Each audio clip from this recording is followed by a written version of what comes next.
मराठीत बोलते. मी आता या मशीनची 5 ते 6 महिने झाली जॉईंट आहे. ही मशीन आल्यापासून माझ्या जीवनात एक वेगळाच आनंद झाला. कारण मी जवळजवळ 10 ते 12 गोळ्या खात होते. मॅग्नेटचा त्रास होता, बीपी, शुगर, कोलेस्ट्रॉल, हरण्या वगैरे असं सगळं त्रास होता आणि त्यामुळे वैतागले ते या औषध खाण्याला. पण ज्या वेळेला चव्हाण सर घरी आले, धन्यवाद करते चव्हाण सरांना, की ज्यावेळेस सर आमच्या घरी आले म्हणाले की नाही असंच आहे. पण आम्ही म्हणलं पाण्याने काय होतंय, पाणी काय पितोयच आपण रोज.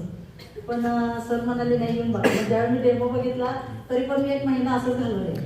पण त्रास तर वाढतच होता, रात्री झोप लागत नव्हती, छाती धडधड वाढलेली. मग आता हॉस्पिटलला तर जाणं गरजेचं होतं, पण गोळ्या वाढत चाललेला. मग ज्यावेळी पाणी प्यायला चालू केले, मला 21 दिवसात माझी शुगरची गोळी MG कमी झाली. 21 दिवसात नंतर बीपीची पण कमी झाली आणि हळूहळू करत मी आज 0.5 ची गोळी घेतली. हे देण्याचा घेत नाही. धन्यवाद.